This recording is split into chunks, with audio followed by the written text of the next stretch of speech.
Hi guys! I-share ko po sa inyo kung paano ko po ginawa itong buhok ng batang ito para po makuha natin ang kulay na gusto niya. Siyempre po, tinignan ko munang maigi ang kanyang buhok. Tinignan ko yung dulo kasi medyo dry. Ginupitan na lang natin para hindi po, para matanggal yung dry ng kanyang buhok. At inihanap ko siya ng kulay na bagay sa kanyang kulay na dating ikinulay kasi hindi po ako ang nagkulay niyan dati. Mga 2 years ago siguro yung kulay niya. So, sa wakas nakakita ako ng kulay na kakulay ng kanyang nasa buhok. At tulad ng dati, siyempre hindi ko pa sinagad yung kulay sa puno ng kanyang buhok. Kasi po magla-light yung kanyang buhok kasi po mataas po yung kulay na inilagay ko kasi dark na dark yung kanyang kulay at matigas yung malalaki ang hibla ng kanyang buhok. So, mataas din yung oxidizing na ginamit ko para safe, hindi ko siya sinagad sa puno. At kung mapapansin nyo, yung dulo, hindi ko rin po muna kinulayan para po hindi mababad maigi ang ang kulay sa kanyang buhok para hindi lalo mag-dry yung kanyang buhok. Total may kulay naman na siya sa dulo, mamaya po i-repress ko na lamang po siya.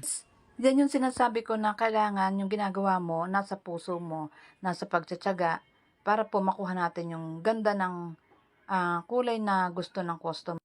Kailangan tiyaga at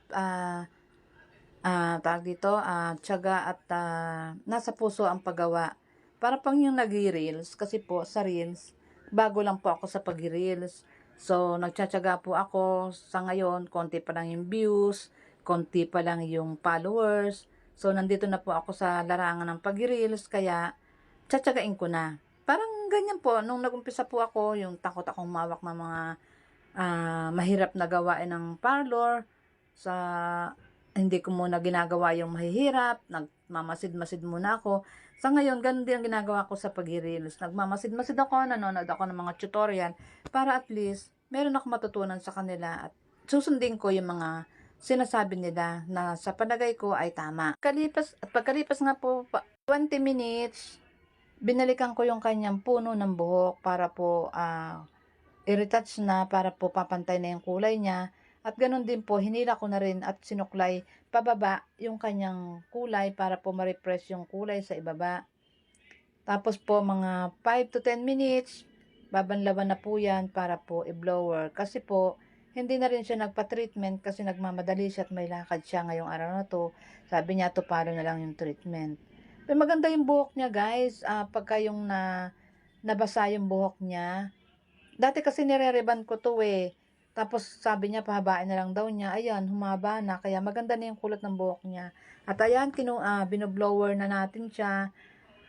Pag blower po, tiyagaan din syempre. Mapaso-paso ang kamay. Syempre, pero makukuha din natin na yan. Ayan na, maganda na siya.